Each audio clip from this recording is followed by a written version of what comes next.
దేవునికి మహిమ కలుగును గాక. ప్రభునందు ప్రియులారా, క్రీస్తు రాజ్యము మరియు అంత్యక్రీస్తు రాజ్యము అనేటువంటి ఈ యొక్క అంశములో ఇప్పటి వరకు 30 భాగములుగా వాక్యమును ధ్యానించటం జరిగింది. దేవుని యొక్క మహాకృపను బట్టి ఈ 31వ భాగము ద్వారా మరి ఒకసారి మిమ్ములను ఈ విధముగా కలుసుకోవటం మాకెంతో సంతోషకరంగా ఉంది. అందును బట్టి దేవునికి కృతజ్ఞతా స్తోత్రములు. ఈ 31వ భాగంలో వాక్యమును ప్రారంభించడానికి ముందుగా వాక్య ధ్యానము నిమిత్తము మన మధ్యలో ఉన్నటువంటి పాస్టర్ గారు ప్రార్థన చేస్తారు. కండ్లు మూసుకుందాం. స్తోత్రం నాయనా, స్తోత్రం స్తోత్రం స్తోత్రం స్తోత్రం. కృపాసత్య సంపూర్ణ పరిశుద్ధుడా, నీ పాదాలకి స్తోత్రం చెల్లిస్తున్నా. గత 30వ భాగములో ఒక్కొక్క విషయాన్ని నీవు మాకు బయలుపరుస్తూ వచ్చావు. అయ్యా, 1000 ఏళ్ళ పరిపాలనలో పౌరుషత్వం ఎవరు ఉంటారు, ఎవరు అర్హులు అని వారి గురించి ఒక్కొక్క విషయాన్ని నువ్వు మాకు బయలుపరుస్తూ వచ్చావు. పెళ్లి కుమార్తె కానీ శిష్యులు నివసిస్తున్న వారు, ఇదిగో నాయనా శ్రేష్టమైన పునరుద్ధానములు పొందిన వారు, ఒక్కొక్క గుంపును గురించి నీవు వివరిస్తూ వచ్చావు. ఇది నాయనా 31వ భాగంలో నీ దాసుని మరుగుపరుచుకొని మరిన్ని సమయ ప్రభా ఉన్నతమైన ఉపదేశాలు, మరుగైన సత్యాలను బయలుపరచు. మమ్మల్ని బలపరచు నాయనా, మమ్మల్ని స్థిరపరచు నాయనా. త్రొట్టిల్లకుండా నడవటానికి సహాయం ఇచ్చి మమ్మల్ని బలపరచు. త్రొట్టిల్లకుండా కొనసాగించటానికి సహాయం ఇచ్చి వినగలిగిన చెవుని దయచి ఈ మాటలు వింటున్న ప్రతి ఒక్కరి జీవితంలో కూడా ఆశీర్వాదకరంగా మార్చు. ఈ మాటలు వింటున్న ప్రతి ఒక్కరి జీవితంలో అయ్యా గొప్ప మార్పు రావటానికి సహాయం ఇచ్చి ఈ మాటలు వింటున్న ప్రతి ఒక్కరి జీవితంలో గొప్ప ఉన్నతమైన అనుభూతిని అనుభవించటానికి సహాయం ఇచ్చి నీ దాసుని మరుగుపరుచుకొని ఈ గొప్ప కార్యాలను జరిపించి నీ మహిమగల రాకడికి సిద్ధపరచమని, సమస్త ఆటంకాలను తొలగించి నీ ఆత్మకార్యాన్ని జరిపించమని యేసు నామములో అడుగుచున్నాను తండ్రి, ఆమేన్. ఆమేన్, ఆమేన్. ఈ 31వ భాగంలో 1000 ఏండ్ల పరిపాలనా కాలములో ఎవరెవరైతే ఉండబోతున్నారో ఆ ప్రజలు పొందుకునేటువంటి కొన్ని ఆశీర్వాదములను గురించి ఈ భాగంలో ధ్యానించబోతున్నాము. ఈ 31వ భాగంలో 1000 ఏండ్ల పరిపాలనా కాలములో ఉండబోచున్నటువంటి ప్రజలు ఎవరైతే ఉన్నారో వారందరూ కూడా ముఖ్యముగా భౌతిక శరీరముతో, మహిమా శరీరులు కాకుండా వారితో పాటు ఉండేటువంటి మామూలు శరీరులు కొన్ని ఆశీర్వాదాలు పొందబోతున్నారు. లేదా కొన్ని సంభవములు ఆ యొక్క 1000 ఏండ్ల పరిపాలన కాలంలో జరగబోతున్నాయి. కొన్ని సంభవాలు, ఆ యొక్క సంభవాలను ఈ 31వ భాగంలో 4 లేదా ఒక 5 సంభవాలు మనం ధ్యానించుకుందాం. మొదటిగా ఏమి జరగబోతున్నది? 1 సంవత్సరం కాదు, 2 సంవత్సరాలు కాదు, 5 సంవత్సరాలు కాదు, ఏకంగా 1000 సంవత్సరములు ఆ యొక్క పరిపాలన. అందులో ఏమి జరగబోతుంది, జరగబోయే సంభవాలేంటి చూద్దాం. మొదటిగా 1000 సంవత్సరముల పరిపాలనలో సమస్త సృష్టి ఇప్పుడు తాను ఉన్నటువంటి దాస్యము నుంచి విడిపించబడును. మొట్టమొదటిగా జరిగేది ఏంటంటే, ప్రస్తుతము సమస్త సృష్టి దాస్యములో ఉన్నది. దాస్యము అంటే అర్థం ఏంటి? స్వతంత్రత లేక, స్వతంత్రం లేదు. సృష్టిలో దేనికైనా స్వతంత్రం లేదు. ఇప్పుడు అది ఏ విధముగా స్వతంత్రం లేదనేది నేను చెప్తాను. మొట్టమొదటిగా జరిగేది ఏంటంటే, సమస్త సృష్టి తానున్నటువంటి దాస్యము నుంచి విడిపించబడును. రోమీయులకు రాసిన పత్రిక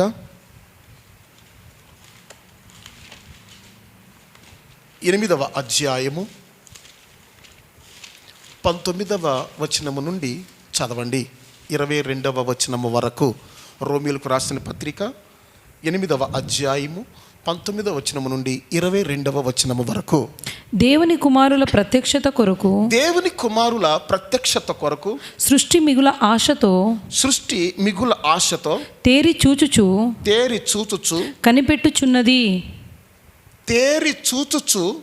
కనిపెట్టుచు ఉన్నది దేవుని కుమారుల ప్రత్యక్షత కొరకు. ఆ ప్రత్యక్షతే 1000 ఏండ్ల పరిపాలన. ఏలయనగా సృష్టి నాశనమునకు లోనైన దాస్యములో నుండి విడిపింపబడి దేవుని పిల్లలు పొందబోవు మహిమగల స్వాతంత్ర్యమును పొందునను నిరీక్షణ గలదై స్వేచ్ఛగా కాక దానిని లోపరిచిన వాని మూలముగా వ్యర్థపరచబడెను. సృష్టి యావత్తు ఇది వరకు ఏకగ్రీవముగా మూలుగుచు ప్రసవ వేదన పడుచున్నదని ఎరుగుదుము. ఎందుకు ప్రసవ వేదన పడుతుంది? చాలా జాగ్రత్తగా గమనించండి. ఇంతవరకు కూడా సృష్టి అట ప్రసవ వేదన పడుతుందంట. ప్రసవ వేదన. ఒక గర్భిణీ స్త్రీ ప్రసవ వేదన ఎందుకు పడద్ది?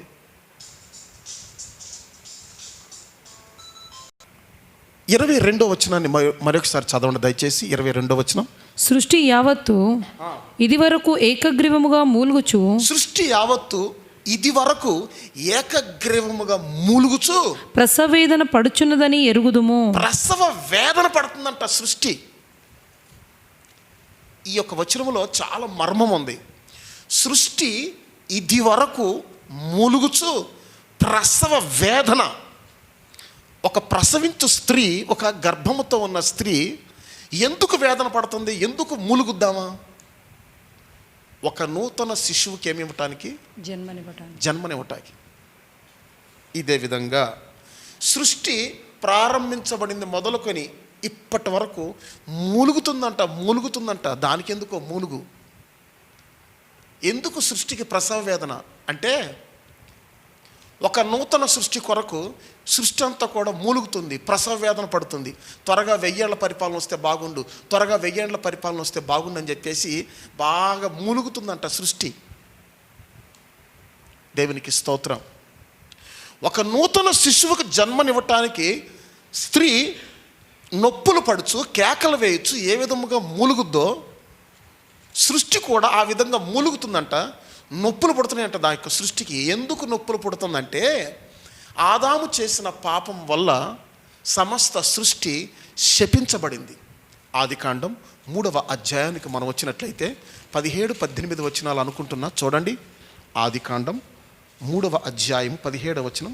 ఆయన ఆదాముతో, నీవు నీ భార్య మాట విని తినవద్దని నేను నీకు ఆజ్ఞాపించిన వృక్షఫలములు తింటివి గనుక నీ నిమిత్తము నేల శపింపబడి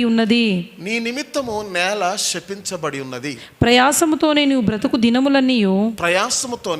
దినములన్నీయు దాని పంట తిందువు. అది ముండ్ల తుప్పలను గచ్చ పొదలను నీకు మొలిపించును. పొలములోని పంట తిందువు. ఇంకా నీవు నేలకు తిరిగి చేరు వరకు నీ ముఖపు చెమట కార్చి ఆహారము తిందువు. ఏలయనగా నేల నుండి నీవు తీయబడితివి, నీవు మన్నే గనుక తిరిగి మన్నైపోదువని చెప్పాను. చూసారా, ఆదాము హవ్వలు ఆజ్ఞ అతిక్రమించి పాపము చేసినందువలన ఎటువంటి సమృద్ధిని వాళ్ళు ఏదైనా తోటలో కలిగి ఉన్నారో ఇప్పుడు పాపము చేసినందువలన ఆ యొక్క సమృద్ధి అంతటిని వాళ్ళు పోగొట్టుకున్నారు. అందువల్ల ఇప్పుడు ఆశీర్వాదం మనకు బదులుగా శాపం వచ్చేసింది. మరి ఇప్పుడు ఆ శాపం పోవాలంటే, గర్భంలో ఉన్నటువంటి శిశువు బయటికి రావాలంటే ఏం కావాలి? నొప్పులు కావాలి. ఏం కావాలి? నొప్పులు. ఒక వేదన కావాలా? ఒక నొప్పులు, ఒక వేదన, ఒక మూలుగు వస్తేనే ఆ రావలసిన శిశువు బయటకు వచ్చేస్తాడు. ఒకవేళ శిశువు బయటకు రాకుండా నొప్పులు వస్తున్నా సరే, వేదన వస్తున్నా సరే, ఆ శిశువు గర్భంలోనే ఉన్నాడు అనుకో, ఏం జరుగుద్ది? తల్లి బిడ్డ హుళక్, తల్లి బిడ్డ ఇద్దరు హుళక్ పైకి వెళ్ళిపోతారు. కాబట్టి ఇప్పుడు రావలసిన బిడ్డ బయటకు వచ్చేస్తే తల్లి క్షేమం, పిల్ల క్షేమం. ఇదే విధముగా సృష్టి దాస్యము వలన మూలుగుతుంది. ఇప్పుడు దానికి విమోచన కావాలి. అదే పౌలు అంటున్నాడు, దానికి విమోచన కావాలి. ఎందుకు విమోచన కావాలి చెప్పనా? సృష్టిలో జరుగుతుంది ఏంటంటే దాస్యము జరుగుతుంది సృష్టిలో. ఏంటి ఆ దాస్యం? పెద్ద చేప చేత చిన్న చేప ఏం చేయబడుతుంది? తినివేయబడుతుంది. చిన్న పక్షి పెద్ద పక్షి చేత ఏం చేయబడుతుంది? చంపబడుతుంది, తినివేయబడుతుంది. ప్రతి విషయంలో మీరు గమనించండి, సృష్టిలో ఈ దాసత్వం జరుగుతుంది ఇప్పుడు. దీనికి కారణం దేవుడిచ్చినటువంటి శాపం. ఈ శాపము గర్భం ధరించి 6000 సంవత్సరాలైంది. 6000 సంవత్సరాల నుంచి ప్రసవ వేదన పడుతున్న స్త్రీ ఏ విధంగా కేకలు వేస్తుందో అట్లా సృష్టి ఏం చేస్తుందంట? కేకలు వేస్తుంది. అయ్యా, పెద్ద చేపల నుంచి మాకు విడుదల లేదా? పెద్ద పక్షుల నుంచి మాకు విడుదల లేదా? ఆ జాతి నుంచి ఈ జాతికి మాకు విడుదల లేదా? ఏంటి మా పరిస్థితి అని చెప్పేసి సృష్టి అంతా కూడా మూలుగుతుంది. చూడండి, కప్పను ఏం తినేస్తుంది? చెప్పండి. పామును ఏం తినేస్తుంది? గద్ద లేదా ముంగీస. చూడండి ఎలాగ ఉందో విచిత్రం. ఇదంతటి కారణం ఏంటి? ఒకదాని చేత ఒకటి ఏం చేయబడుతుంది?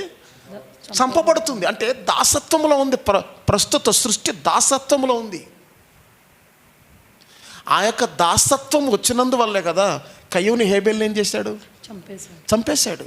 అంటే ఒక మనిషి చేత ఒక మనిషి చంపబడుతున్నాడు. పెద్దవాని చేత చిన్నవాడు హింసింపబడుతున్నాడు. పెద్ద చేప చేత చిన్న చేప మింగబడుతూ ఉంది. పెద్ద పక్షి చేత చిన్న పక్షి చంపబడుతూ ఉంది. ధనవంతుడి చేత దరిద్రుడు బాధ అనుభవిస్తున్నాడు. ఇదంతా కూడా కారణం ఏంటంటే సృష్టి ఎందులో ఉంది? ఇప్పుడు దాసత్వంలో ఉంది. ఈ దాసత్వము నుంచి విడుదల పొందటానికి సమస్త సృష్టి మూలుగుతుంది. బీదవాడు మూలుగుతున్నాడు, కప్ప మూలుగుతుంది. పాము నోట్లో నుంచి నన్ను విడిపించగలవారు ఎవరైనా ఉన్నారా? చేప మూలుగుతుంది, నన్ను మింగేసినటువంటి ఈ చేప కడుపులో నుంచి నన్ను బయటికి తీసేవాళ్ళు ఎవరైనా ఉన్నారా అని. బలమైన ప్రాణి చేత బలహీనమైన ప్రాణి ఏం చేయబడుతుంది? బలమైన ప్రాణి చేత బలహీనమైన ప్రాణి ఏం చేయబడుతుంది? మింగివేయబడుతుంది, హింసింపబడుతుంది, చంపబడుతుంది, దాసత్వమునకు లోనవుతుంది. కానీ ఏదేని తోటలో అది లేదే. ఎలుకబంటును చూస్తే సింహానికి కోపం లేదు, ఎద్దును చూస్తే సింహానికి కోపం లేదు. ఏదేని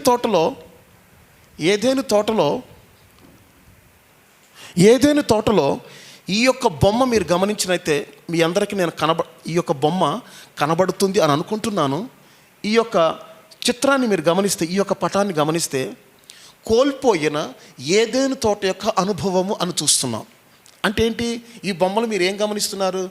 చిరుతపులి, సింహము, గొర్రె, ఎద్దు, అబ్బాయి, అమ్మాయి, అట్లాగే అమ్మాయి అబ్బాయి కలిపి పాములు పుట్ట దగ్గరే ఉన్నారు, పామును పట్టుకునే ఉన్నారు.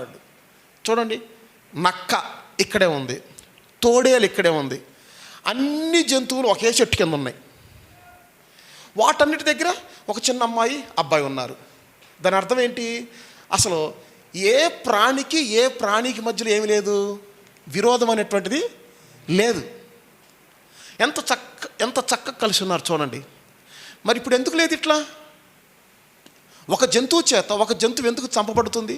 ఒక మనిషి చేత ఒక మనిషి ఎందుకు చంపబడుతున్నాడు? కారణం ఏంటంటే ఆదాము హవ్వలు అనేటువంటి పూర్వ పితరులు చేసినటువంటి పాపము వలన దేవుడే శపించాడు. ప్రస్తుతము సృష్టి శాపములో ఉంది. శాప విమోచన కొరకు అది ఏం చేస్తుందని చదువుతున్నాం మనం, చెప్పండి. మూలుగుతుంది. 22వ వచనం చదవండి. సృష్టి యావత్తు ఇది వరకు ఏకగ్రీవముగా మూలుగుచు ప్రసవేదన పడుచున్నదని వేదన పడుతుందని ఎరుగుదుము. దేవునికి మహిమ కలుగును గాక. ప్రసవ వేదన పడుతున్నదని ఎరుగుదుము. ఇప్పుడు వేదన స్టార్ట్ అయ్యిందంటే ఏదో ఒకటి జరగాలి. వేదన వచ్చినప్పటికీ, నొప్పులు వచ్చినప్పటికీ, కేకలు వచ్చినప్పటికీ ఏం జరగట్లేదు అనుకో, ఇంకా కొద్దిసేపట్లో తల్లి బిడ్డ క్లోజ్, ఇద్దరు పోతారు, ఇద్దరు చచ్చిపోతారు. కాబట్టి దేవుడు చేయబోతున్న కార్యం ఏమిటంటే, రాబోతున్నటువంటి 1000 ఏండ్ల పరిపాలనా కాలంలో ఇప్పుడున్నటువంటి సృష్టి 6000 సంవత్సరాల నుంచి ఏ యొక్క బానిసత్వానికి, ఏ యొక్క దాసత్వానికి లోనైపోయి మూలుగుతుందో, మాకు విడుదల ఎప్పుడు అని చెప్పేసి మూలుగుతుందో, ఆ మూలుగు నుంచి 1000 ఏండ్ల పరిపాలన కాలంలో విడుదల. దేవునికి మహిమ కలుగును గాక. ఇది మొట్టమొదటిగా 1000 ఏండ్ల పరిపాలన కాలంలో ప్రజలు అనుభవించబోయేటువంటి చక్కటి ఆశీర్వాదం. దేవునికి స్తోత్రం. తర్వాత మనం చూసినట్లయితే, నోవాహు జన్మించినప్పుడు కలిగిన మన చేతుల కష్టము వలన ఇతడు మనకి నెమ్మది కలుగు చేయును అని అనుకొని అతనికి నోవాహు అని పేరు పెట్టారంట. 5వ అధ్యాయము 29వ వచనం చదవండి. ఆదికాండం 5వ అధ్యాయం 29వ వచనం. భూమిని యెహోవా శపించినందువలన కలిగిన మన చేతుల కష్టము. భూమిని యెహోవా శపించినందువలన, చూడండి ఆ 3వ అధ్యాయము 17-18 వచనాల్లో యెహోవా ఏం చేశాడు? నేలను శపించాడు. ఎవరి నిమిత్తం శపించాడు? ఆదాము హవ్వల నిమిత్తం శపించాడు. మరి ఇప్పుడు భూమిని శపించినందువలన మన చేతుల కష్టము విషయములోను మన పని విషయములోను ఇతడు మనకు నెమ్మది కలుగజేయును అని అనుకొని అతనికి నోవాహు అను పేరు పెట్టారు. నోవాహు అనగా అర్థం ఏంటి? నెమ్మది. చూడండి, మన చేతుల కష్టం వలన మనకు కలిగినటువంటి దానికి దేవుడు సృష్టిని, భూమిని శపించినందువలన నోవాహు పుట్టినప్పుడు ఆ కాలంలో ఉన్న ప్రజలకి నెమ్మది కలగాలి అని ఆశతో అతనికి నోవాహు అని పేరు పెట్టారంట. నోవాహు అనగా నెమ్మది. తన ప్రజలకు నెమ్మదిని అనుగ్రహించేవాడు యెహోవాయే అని వాక్యములో మనం చూస్తున్నాం.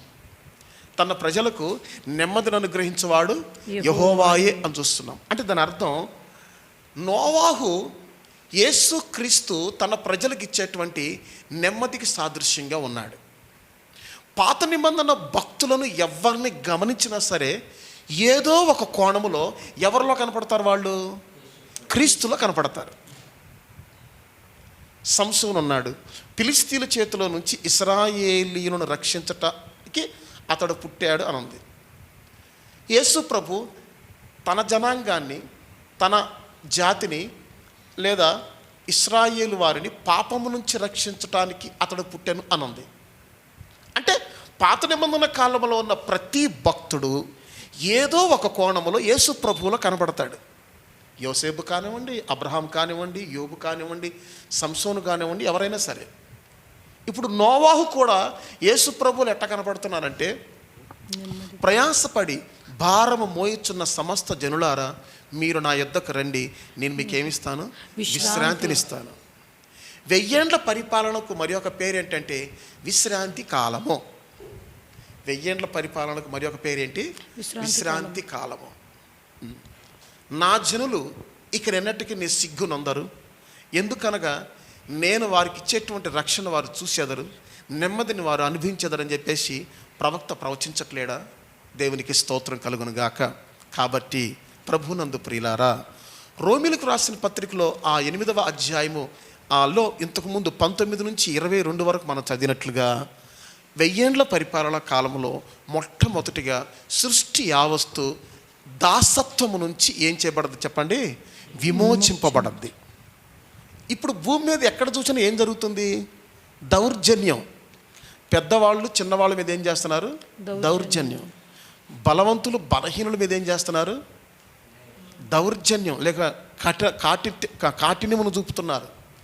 పెద్ద పక్షి చిన్న పక్షిని ఏం చేస్తుంది? పొడుస్తుంది. కోడి ఏం చేస్తుంది చెప్పండి మీరు? చాలా జాగ్రత్తగా మీరు గమనించండి. కోడి లక్షణం అది కూడా ఒక రకమైన శాపమే. ఏంటంటే కోడి పిల్లలు చిన్నగా ఉన్నప్పుడు ముక్కుతో పొడిచి దగ్గరకు తీసుకుంటుంది. అదే కోడి పిల్లలు పెద్దగా అయితే అదే ముక్కుతో పొడిచి దూరం చేస్తుంది. మరి అదేంటో మరి. కొన్ని పిల్లలు గద్దను చూసి వెంటనే కోడి రెక్కల కిందకి వెళ్ళిపోతాయి. కానీ కొన్ని చిన్న పిల్లలు ఏం చేస్తాయంటే ముక్కు కళ్ళు రెక్కలు ఈకల్లో గుండా బయటికి పెట్టి అట్లా చూస్తూ ఉంటాయి. గద్ద ఉందా వెళ్ళిపోయిందా అన్నట్టుగా చూస్తూ ఉంటాయి. గద్ద ఉందా వెళ్ళిపోయిందా చూసే పని నీకెందుకు? అది ఎవరి పని? తల్లి పని. నీకెందుకు? రెక్కలు ఎప్పుడైతే లేపొద్దో అప్పుడు నువ్వు బయటికి రా. రెక్కలు లేపేంత వరకు నువ్వు ఎక్కడ ఉండాలి? రెక్కల కిందే ఉండాలి. కానీ రెక్కల కింద చీకటిగా ఉంటుంది. అసలు ఏం కనపడదు. అసలుకి రెక్కల కింద ఇరుగ్గా ఉంటుంది. అందువల్ల కోడి పిల్లలు ఏం చేస్తాయంటే నువ్వు అటు జరుగు, నువ్వు ఇటు జరుగు, నువ్వు అటు జరుగు అని చెప్పేసి రెక్కల కింద ఉండి అటు ఇటు చదురుకుంటాయి, అటు ఇటు పొడుచుకుంటా ఉంటాయి. నువ్వు చదురుకున్నా పొడుచుకున్నా చీకటిగా ఉన్నా ఇరుగ్గా ఉన్నా ఎట్లా ఉన్నా సరే గద్దలిపోయేంత వరకు నువ్వు ఎక్కడ ఉండాలా? రెక్కల కింద. అది దేవునికి స్తోత్రం కలుగును గాక. ఆ దూత హాగరుతో అంటుంది, ఎక్కడి నుంచి వచ్చావు? ఎక్కడికి వెళ్తున్నావు? పో, నీ యజమానురాలకి అణిగి మణిగి ఉండు. నువ్వు ఎక్కడి నుంచి వచ్చావు హాగరు? నీకేమొచ్చింది? నీ యజమానురాల దగ్గర నుంచి నువ్వు ఎందుకు వెళ్ళిపోతున్నావు? నీకేమొచ్చింది? నీకు ఎక్కడి నుంచి వచ్చావు? ఎక్కడికి వెళ్తున్నావు? తిరిగి వెళ్ళు అని రెక్కల కిందకు పంపినట్లుగా వాక్యములో మనం చూస్తున్నాం. కాబట్టి ప్రభునందు ప్రియులారా, మనం గమనించవలసింది ఏంటంటే ఆ గద్ద ఉంది పైన. ఆ గద్ద వెళ్ళిపోయిన తర్వాత మరలా రెక్కలు లేపబడతాయి, అప్పుడు బయటికి రావచ్చు. కానీ ఈలోపే కొన్ని పిల్లలు ఏం చేస్తాయంటే ముక్కు మూతి కళ్ళు ఆ రెక్కల్లో కూడా బయటికి పెట్టి ఇట్ట చూస్తూ ఉంటాయి. ఇట్ట చూస్తూ ఉంటాయి. అట్ట చూసినప్పుడు కోడి ఏం చేస్తుంది? ఇట్ట వెనక్కి తిరిగి ఒక పోటు పొడుస్తుంది. లోపలికి వెళ్ళిపోతాయి. అంటే చూడండి, చిన్నప్పుడు దూరంగా ఉన్నటువంటి కోడి పిల్లల్ని పొడిచి దగ్గరికి తీసుకుంటుంది. అదే ఒక 3 నెలల తర్వాత పొడిచి దూరం చేస్తుంది. ఎందుకు పొడిచి దూరం చేస్తుంది? మళ్ళీ ఇంకో బ్యాచ్ వచ్చేస్తుందిగా. మళ్ళీ ఆ బ్యాచ్ని ఈ బ్యాచ్ని పోషించాలంటే కష్టం కదా. అందువల్ల మరి కొత్త బ్యాచ్ వస్తుంటే పాత బ్యాచ్ ఏమవ్వాలా? పోవాలి కదా. అట్లాగే మరి కొత్త పరిపాలన వస్తుంటే మరి పాత పరిపాలన ఏమవ్వాలా? పోవాలిగా. కాబట్టి మొట్టమొదటి ఆశీర్వాదం ఏంటంటే కొత్త పరిపాలన రాబోతుంది, కొత్త సమృద్ధి రాబోతుంది. కాబట్టి కొత్త సృష్టి దేవుడు తీసుకురాబోతున్నాడు. కాబట్టి పాత సృష్టి దాసత్వము వెళ్ళిపోయి సమస్తము చక్కగా దేవుడు స్వతంత్రించుకునేటట్టుగా చేస్తాడు. ఒకప్పుడు అన్నీ కలిసి ఉన్నాయి, ఇప్పుడు అన్నీ విడిపోయినటువంటి ప్రతిదీ కూడా మరలా 1000 ఏళ్ల పరిపాలన కాలంలో కలిసి ఉంటాయి. ఏదేని తోటలో ఏ అనుభవాన్ని మానవుడు కోల్పోయాడో అదే అనుభవం తిరిగి 1000 ఏళ్ల పరిపాలన కాలంలో రాబోతుంది. దేవునికి మహిమ కలుగును గాక. ఇక నెక్స్ట్ మరి ఒక విషయాన్ని చూద్దాం. అదేమిటి? భూమి సమృద్ధిగా పండును. 1000 ఏళ్ల పరిపాలన కాలంలో జనులు అనుభవించే మరి ఒక బ్లెస్సింగ్, ఆశీర్వాదము ఏమిటి అంటే భూమి సమృద్ధిగా పండుద్దంట. భూమి ఇప్పుడు సమృద్ధిగా పండుతుందా? భూమి పండట్ల. 1 ఎకరం పొలానికి మహా అంటే 40 బస్తాలు వస్తాయి వడ్లు. కానీ అసలు వాస్తవానికి 1 ఎకరం పొలానికి ఎన్ని బస్తాలు రావాలి? 100 బస్తాలు రావాలి. నాకు బాగా జ్ఞాపకం ఉంది, 30 సంవత్సరాల కిందట మా తాత వాళ్ళ పొలంలో ఎకరానికి 65 నుంచి 70 బస్తాల పంట పండింది వడ్లు. ఇప్పుడు చూస్తుంటే ఎకరానికి 40 బస్తాలు కూడా రావటం కష్టమైపోయింది. దీని అంతటి కారణం ఏంటంటే దాసత్వములో ఉంది సృష్టి. నేల ఆదాము నిమిత్తము శపించబడింది. దీని అంతటి కారణం ఏంటంటే భూసారమును దేవుడు తగ్గించేస్తున్నాడు. మానవ ఆయుష్ కాలమును ఏ విధముగా తగ్గించేస్తున్నాడో భూసారమును భూఫలములను ప్రతిదీ కూడా దేవుడు ఏం చేస్తున్నాడు? తగ్గించేస్తున్నాడు. దీని అంతటి కారణం ఏంటంటే పాపము ఎంత అధికంగా పెరుగుతుందో భూసారము అంత అధికముగా తగ్గిపోతుంది. ఒకటే రీజన్. పాపం అంటే మిగతా పాపాలు కాదు, మానవ జాతిలో ఉన్నటువంటి పాపం. ఎద్దుల్లో, పక్షుల్లో, వాటిల్లో, వీటిలోనేమో దాసత్వం పనిచేస్తుంది. పెద్ద జంతువు చేత చిన్న జంతువు హింసింపబడటం ఇది జరుగుతుంది. కానీ మనుషుల్లో జరిగేది ఏంటంటే పాపము అనేటువంటి దాసత్వం జరుగుతుంది.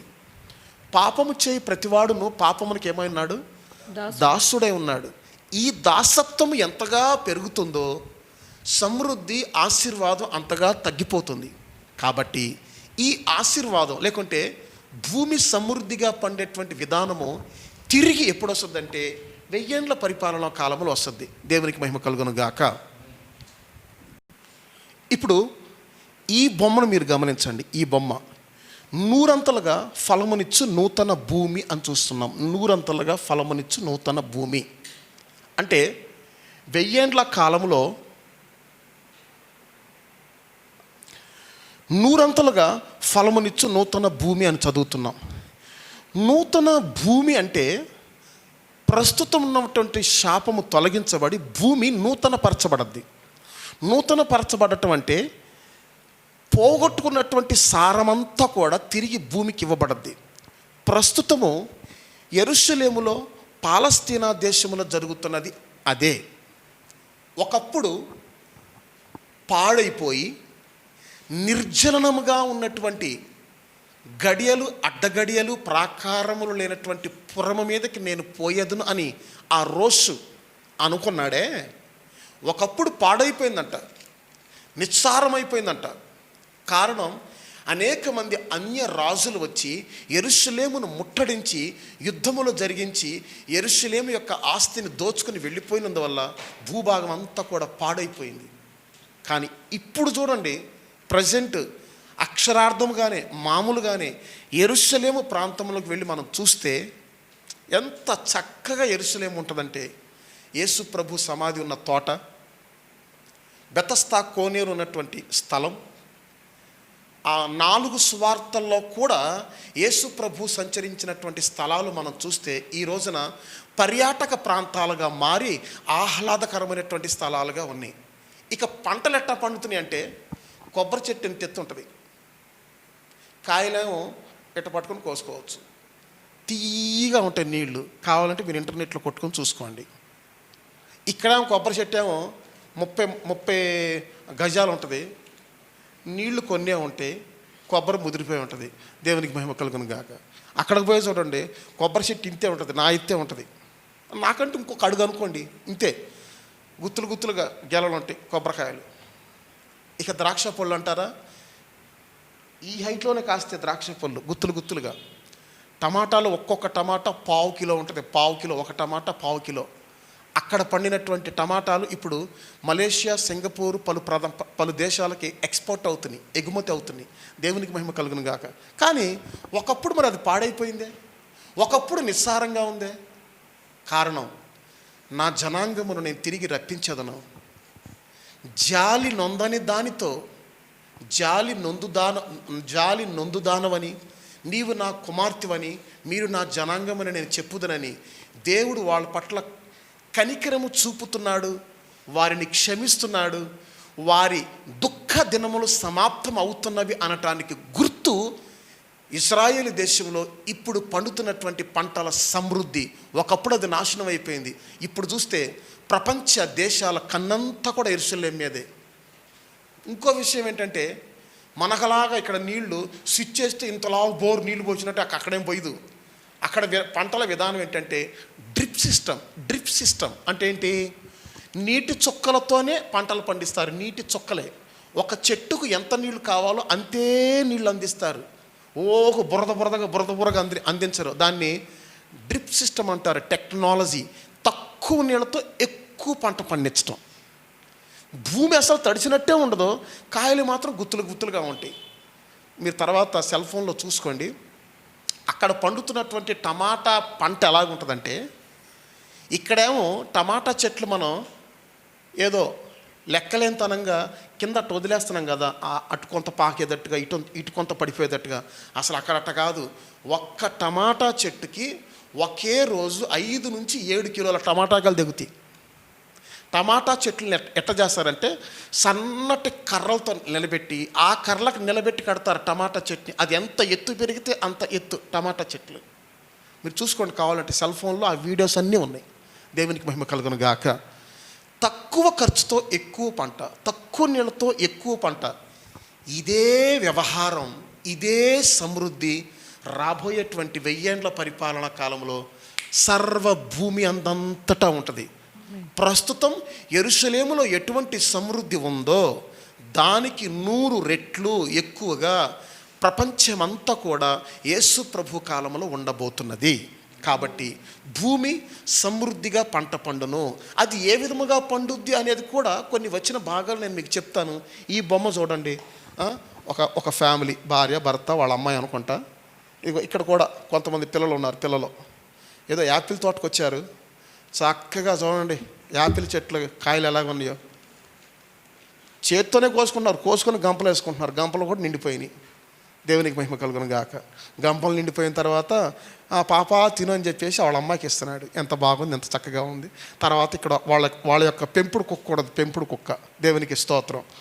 మనుషులు తినటమే కాకుండా జంతువులు కూడా ఫ్రూట్స్ తింటాయి అంట. దేవునికి మహిమ కలుగును గాక. కాబట్టి ఎంత సమృద్ధిగా ఉంది. ఆ బొమ్మ చూస్తుంటే నాకు ఎంత సంతోషంగా ఉంది.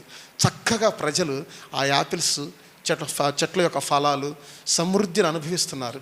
రాబోయేటువంటి 1000 ఏండ్ల పరిపాలన యొక్క ఔన్నత్యము, ఉన్నతమైనటువంటి స్థితి, సమృద్ధికరమైనటువంటి స్థితి. దేవునికి మహిమ కలుగును గాక. గ్రంథం 67వ అధ్యాయము 7వ వచనం చదవండి. కీర్తనల గ్రంథం 67వ అధ్యాయము 7వ వచనం. దేవుడు మిమ్మును దీవించును, దేవుడు మిమ్ములను దీవించును. భూదిగంత నివాసులందరూ ఆయన యందు భయభక్తులు నిలుపుదురు. తర్వాత యోవేలు గ్రంథం 2వ అధ్యాయము, యోవేలు గ్రంథం 2వ అధ్యాయము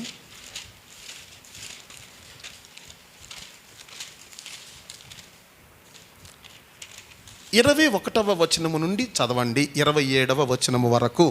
దేశమా భయపడక సంతోషించి గంతులు వేయుము, యెహోవా గొప్ప కార్యములు చేసెను. పశువులారా భయపడకుడి, గడ్డి బీళ్లలో పచ్చిక మొలుచును. గడ్డి బీళ్లలో పచ్చిక మొలుచును. చూడండి ఆ బొమ్మ చూడండి, అక్కడ పైన అక్కడ చూడండి. యుద్ధము అనంతరము ప్రారంభించబడిన 1000 ఏండ్ల పరిపాలన అన్నది కదా. ఎంత పచ్చగా ఉందో చూడండి ఆ యొక్క స్థలం అంతా కూడా. చూడండి ఆ జింకలు, మేకలు, గొర్రెలు చక్కగా ఆ పచ్చిక బయలులో కూర్చొని ఎంత చక్కగా మేస్తాన్ని. ఆ బొమ్మ అదే.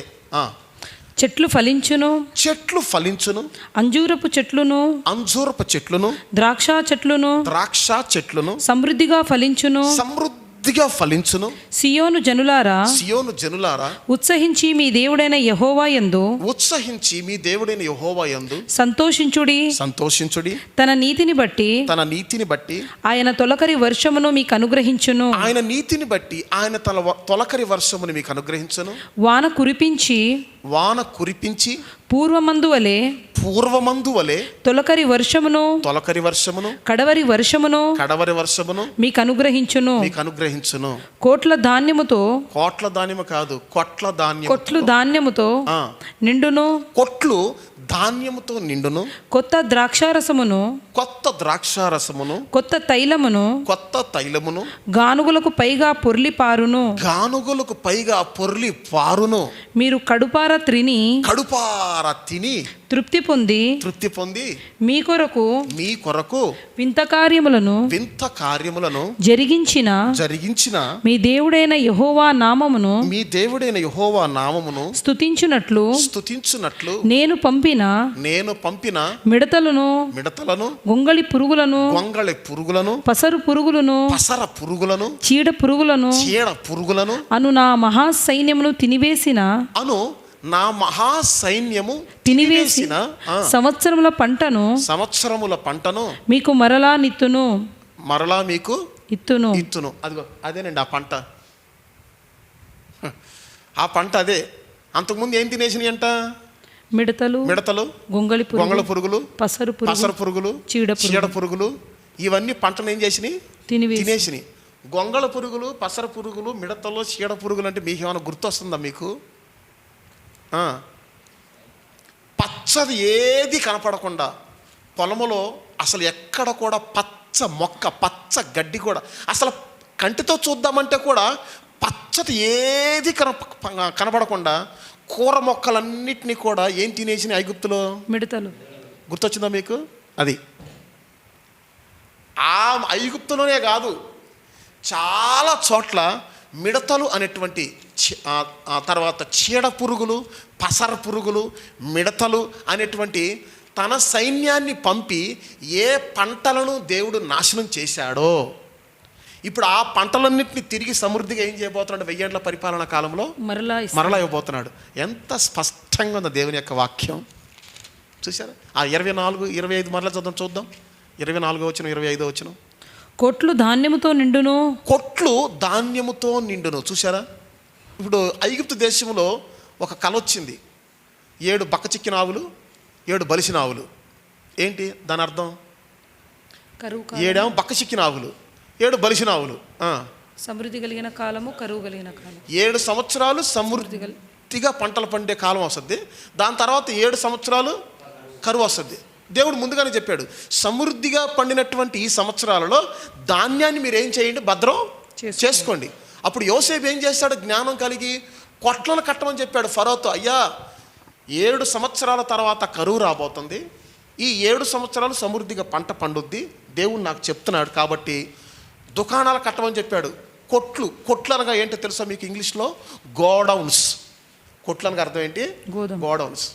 ప్రపంచ ఆహార భద్రతా సంస్థ ఏం చేస్తారంటే ప్రతి చోట ఉన్నటువంటి పంటను సేకరించి ఎందులో స్టోర్ చేస్తారు? గోడౌన్స్లో స్టోర్ చేస్తారు. ఇదిగో ఇటువంటి కరోనా లాంటి కరువు కాలంలో ప్రజలకు ఏం చేస్తారు? ఇచ్చి కాపాడతారు ప్రభుత్వం వారు, లేకుంటే నాయకులు. ఇదే విధంగా బక్కచిక్కిన ఆవులంటే 7 సంవత్సరాల కరువు, బలిసిన ఆవులంటే సమృద్ధి.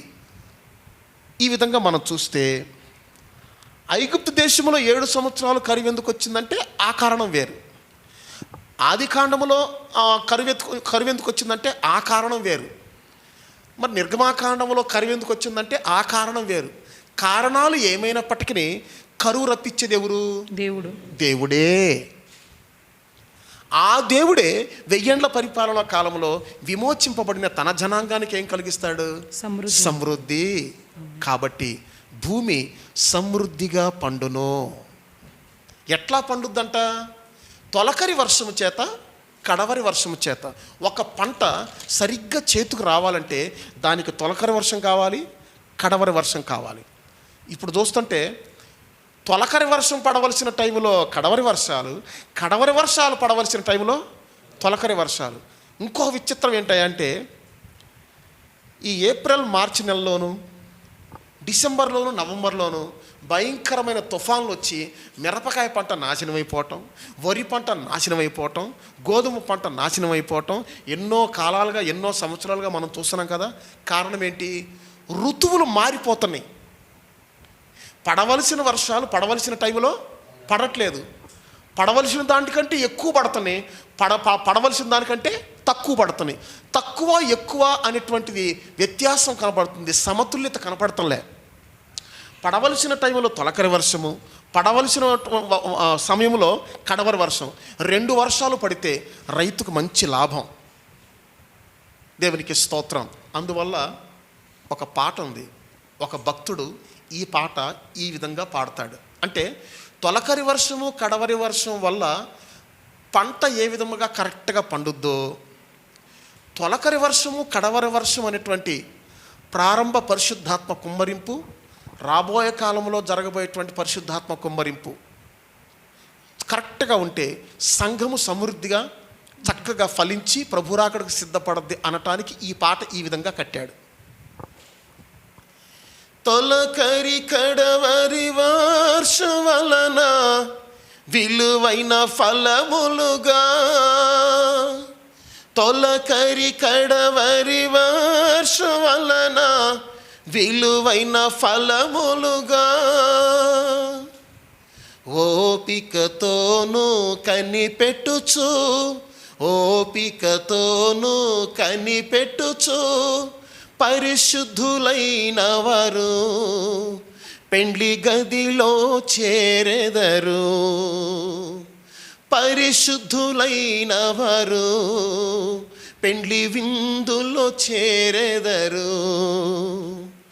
హర్షించేదము ప్రియ యేసుతో, ఆర్భటింతుము జయధ్వనితో.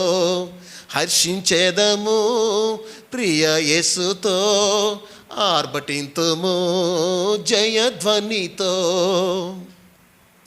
తొలకరి కడవరి వర్షము వలన విలువైనటువంటి భూఫలముల వలె ఓపికతోను కనిపెట్టుచు, ఓపికతోను కనిపెట్టుచు పరిశుద్ధులైన వారు పెండ్లి గదిలో చేరుదురు. తొలకరి కడవరి వర్షము వలన పండినటువంటి పంటను, సమృద్ధిగా పండినటువంటి పంటను కొట్లలో ఏ విధముగా చేరుస్తారో, ఆది అపోస్తుల కాలమున కుమ్మరించబడినటువంటి పరిశుద్ధాత్మ ద్వారా మరియు అంత్య దినములలో కుమ్మరించబడబోతున్నటువంటి పరిశుద్ధాత్మ ద్వారా ఈ 2 వర్షాల ద్వారా పరిపూర్ణపరచబడిన వారు ఏ గదుల్లోకి వెళ్తారంట? పెండ్లి గదిలో చేరెదరు. ఎంత చక్కటి పాట.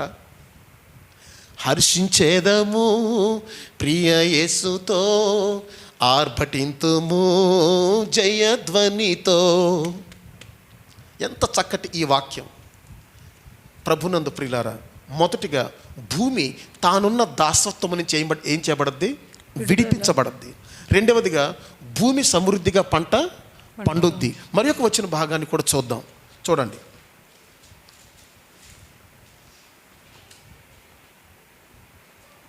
ఆమోసు గ్రంథము 9వ అధ్యాయము 13వ వచనాన్ని చదవండి. ఆమోసు గ్రంథం 9వ అధ్యాయము 13వ వచనం. రాబోవు దినములలో కోయువారు దున్నువారి వెంటనే వస్తారు. విత్తనము చల్లువారి వెంటనే ద్రాక్ష పండ్లు త్రొక్కువారు ఒత్తురు. పర్వతముల నుండి 13వ వచనం. రాబో దినములలో కోయువారు దున్నువారి వెంట ఒత్తురు. ఈ వచనాన్ని కరెక్ట్ గమనించండి. కోసేవారు దున్నేవారు వెంటనే వస్తారట. విత్తనములు చల్లేవారి వెంటనే ద్రాక్ష పండ్లు త్రొక్కువారు ఒత్తురు. ద్రాక్ష పండ్లు తొక్కేటువంటి వాళ్ళు ఒత్తురు. పర్వతముల నుండి మధురమైన ద్రాక్షారసము స్రవించును. కొండలన్నీ రసధారలగును. ఇదే యెహోవా వాక్కు. ఇదే 1000 ఏండ్ల పరిపాలన. ఇదే యెహోవా వాక్కు. ఇదే 1000 ఏండ్ల పరిపాలన. కొండలన్నీ ఏమవుతాయి అంట? రసధారలు అవుతాయి అంట. ద్రాక్ష పండ్లు తొక్కువారు ఒత్తురు. పర్వతముల నుండి మధురమైన ద్రాక్షారసము స్రవించును. కొండలన్నీ రసధారలగును. దేవునికి మహిమ కలుగును గాక. మధురమైన ద్రాక్షారసం అంట, రసధారలట. దీని అర్థం ఏంటో తెలుసా మీకు? ఇప్పుడు ఒక 10 బత్తాకాయలు పిండి తగిన గ్లాసు జ్యూస్ వస్తుంది. ఇప్పుడు ఒక 10 బత్తాకాయలు పిండి తగిన ఒక గ్లాసు జ్యూస్ వస్తుంది. కానీ 1000 ఏండ్ల పరిపాలన కాలంలో ఒక బత్తాకాయకి లీటర్ జ్యూస్ వస్తుంది. అది అసలు విషయం. ఒక్క బత్తాకాయకి ఎంత వస్తుంది జ్యూసు? లీటర్ వస్తుంది. ఒక బత్తాకాయ జ్యూస్ ఒక్క కాయ పిండితే 1 లీటర్ వస్తుంది. ఇప్పుడు 10 కాయలు పిండితే కానీ 1 లీటర్ వస్తుంది. దేవునికి మహిమ కలుగును గాక. ఎంతటి సమృద్ధి! దేవునికి స్తోత్రం. ఇటువంటి సమృద్ధి ఈ ద్రాక్షారసము విషయంలో పాలస్తీనా దేశంలో ఉంటుంది గనకనే మనం టిఫిన్ చేయటానికి కానీ, భోజనం చేయటానికి కానీ, డిన్నర్ చేయటానికి కానీ హోటల్కి వెళ్తే పాలస్తీనాలో అక్కడ ఏం చేస్తారు చెప్పనా? ఇక్కడలాగా మన ఇండియాలోలాగా జగ్గుతో మంచినీళ్ళు తీసుకొచ్చి మన ముందు పెట్టరు. ఫస్ట్ హోటల్లో కానీ ఇంట్లో కానీ ఎవరికైనా సరే అతిథులు వస్తే లీటర్ ద్రాక్షారసం తీసుకొచ్చి పెడతారు అక్కడ మన ఎదురుగా తాగండి అని. ఫస్ట్ ద్రాక్షారసం తాగిన తర్వాతనే టిఫిన్ కానీ డిన్నర్ కానీ ఏమన్నా కానీ. అంటే ఆ దేశపు మర్యాద ద్రాక్షారసం అని ఇస్తారు. ఫస్ట్ ఏమిస్తారు చెప్పండి? ద్రాక్షారసం. అదే కదా, ఆ కానా వివాహంలో భోజనాన్ని కూర్చున్న ప్రతి ఒక్కళ్ళకి ఫస్ట్ ఏం పోయాలట? ద్రాక్షారసం. అక్కడ ద్రాక్షారసం అయిపోయింది. ఇప్పుడు అక్కడ యేసుప్రభు వచ్చి అక్కడ ద్రాక్షారసం చేశాడు, ఆ నీళ్ళనట్ట మార్చాడు. అంటే ఆ దేశంలో ఉన్న మర్యాద ఏంటంటే, అతిథి గౌరవం ఏంటంటే, మనం కనుక చీప్గా పాలు నీళ్లు కలిపి టీ ఇచ్చినట్టు కాదు. అక్కడ మనం ఏం చేస్తాం? మంది ఎక్కువైతే పాలల్లో, చెప్పండి, మంది ఎక్కువైపోయారు, ఇప్పుడు పాలల్లో ఏం పోస్తాం? నీళ్ళు పోస్తాం. కానీ పాలస్తీనాలు అట్ట కాదు. మంది ఎక్కువైనా సరే తక్కువైనా సరే చిక్కటి ద్రాక్షారసం తీసుకొచ్చి పెడతారు, 1 లీటరు తాగండి అని. ద్రాక్షారసం తాగిన తర్వాత కొంతసేపు అలసట తీసుకున్న తర్వాత అప్పుడు అడుగుతారట, బాగున్నారా, ప్రయాణం బాగా జరిగిందా అని అప్పుడు అడుగుతారంట ప్రశ్నలు. కానీ ఇక్కడ మనం అట్ట కాదు, అన్నీ అడిగిన తర్వాత వాళ్ళని సాగు కొట్టిన తర్వాత అప్పుడు ఇస్తాం. దేవునికి మహిమ కలుగును గాక. అక్కడికి ఇక్కడికి వ్యత్యాసం అది, సమృద్ధి అది. దేవునికి స్తోత్రం కలుగును గాక. ఇక్కడ ఇంకొక విషయం కూడా నేను చెప్పాలి. అదేంటంటే, దున్నేవారి వెంటనే కోయివారు వస్తారట, విత్తనములు చల్లేవారి వెంటనే ద్రాక్షకాయలు కోసేవాళ్ళు వస్తారట. చదవండి ఆ మాట, అది చాలా విచిత్రంగా ఉంది ఆ మాట, చదవండి. కోయివారు కోసేవారు దున్నువారి వెంటనే వత్తురు, దున్నువారి వెంట వస్తారట. విత్తనములు చల్లువారి వెంటనే, విత్తనములు చల్లువారి వెంటనే ద్రాక్ష పండ్లు తొక్కువారు వత్తురు. దీని అర్థం ఏంటి? అసలు విత్తనాలు విత్తటానికి ద్రాక్ష పండ్లు రావడానికి ఎంత టైం పడద్ది? కమ్సేకం 100 రోజులు టైం పడద్ది. దున్నిన తర్వాత పంట కోయటానికి ఎంతకాలం పడుద్ది? 4 నెలలు, 120 రోజులు పడుద్ది. 120 డేస్. ఏ పంట అయినా సరే చేతికి రావాలంటే 120 రోజులు పడుద్ది సాధారణంగా. అంటే ఈ వడ్లు కానీ గోధుమలు కానీ ఇవన్నీ కూడా 120 రోజులు పడుద్ది. కానీ ఈ వాక్యంలో అట్ట లేదు.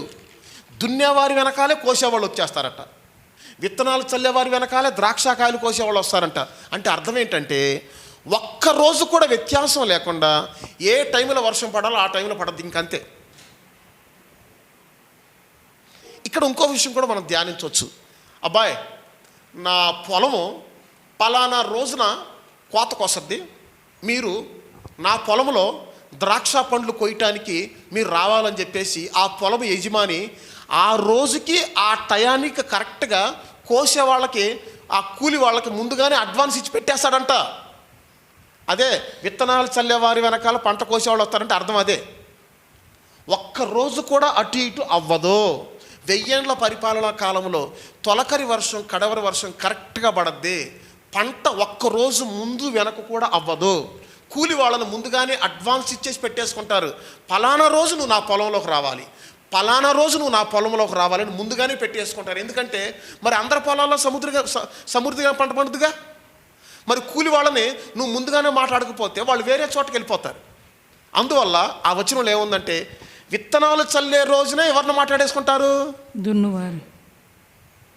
కరెక్ట్గా చెప్పాలి. విత్తనాలు చల్లిన రోజునే ఎవరిని మాట్లాడేసుకుంటారు? కోయివారు. పంట కోసేవారిని. పొలం దున్నిన రోజున ఎవరిని మాట్లాడేసుకుంటారు? పంట కోసేవారిని, లేకుంటే విత్తనాలు చల్లేవారిని. అంటే అసలు ఇక ఏమాత్రం అవిశ్వాసం అనేది లేదు. ఇక సమృద్ధిగా దేవుడిచ్చేస్తాడు. దేని టైంలో ఏది జరగాలో దేవుడు దాన్ని సమృద్ధిగా జరిగిచ్చేస్తాడు. అంత advance fixed plan, pre plan. దాని అర్థం అదే. విత్తనాలు చల్లేవారి వెనకాల కోయివారు వస్తారు, దున్నేవారి వెనకాల కోసేవారు వస్తారు. ఎంత చక్కగా ఉంది ఆ మాటలు. దేవునికి మహిమ కలుగును గాక. మరి ఇప్పుడు సంగతి ఏంటి? విత్తనం వేసామనుకో అసలు మొలుసుద్దో లేదో గ్యారంటీ లేదు. ఒకవేళ మొలిసిందనుకో ఎక్కువ వర్షం వచ్చి నాశనం అయిపోవచ్చేమో. ఒకవేళ ముందుగానే కూలి వాళ్ళని మాట్లాడి పెట్టుకున్నాం అనుకో, పంట చేతికి రాక అసలు ఇచ్చిన కూలి వేస్ట్ అయిపోద్ది. ఇప్పుడంతా కూడా శాపం, శాపం, దాసత్వం, దాసత్వం, దాసత్వం. ఇటువంటి దాసత్వము నుంచి, ఇటువంటి లేమి కలిగినటువంటి సమృద్ధి లేనటువంటి స్థితి నుంచి భూమి విడిపించబడి సమృద్ధిగా పంట పండును, సమృద్ధిగా ఉండును. ఇక పంటలు ఎట్టా పండుతాయి అది చూద్దాం. ఇప్పుడు చూడండి మరి ఒక విషయం. 1000 ఏళ్ల పరిపాలన కాలంలో పంటలు ఎలాగ పండుతాయి? ఒకసారి ఆదికాండం 3:18 మరి ఒకసారి చదవండి. భూమి శపించబడింది కదా, పంటలు ఎట్టా పండుతాయి చూద్దాం. అది ముండ్ల తుప్పలను గచ్చ పొదలను నీకు మొలిపించును. ముండ్ల తుప్పలను గచ్చ పొదలను నీకు మొలిపించును. పొలములోని పంట తిందువు, పొలములోని పంట తిందువు, నీవు నేలకి తిరిగి చేరు వరకు నీ ముఖపు చెమట కార్చి నీ ముఖపు చెమట కార్చి ఆహారము తిందువు. దేవునికి మహిమ కలుగును గాక. తర్వాత మరొకసారి కూడా ఆ యోవేలు గ్రంథం 2వ అధ్యాయము 24వ వచనం 25వ వచనం మరొకసారి కూడా చదవండి. యోవేలు గ్రంథం 2వ అధ్యాయము 24, 25 వచనాలు.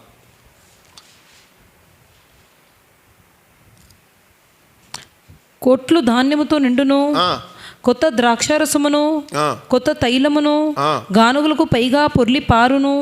మీరు కడుపార త్రిని తృప్తి మీ కొరకు వింత కార్యములను జరిగించిన మీ దేవుడైన యెహోవా నామమును స్తుతించునట్లు. ఆవచన కాదు, మిడతలను పసర పురుగులను అను నా మహాసైన్యము తినివేసిన పంటను తిరిగి మీకు ఇస్తాను.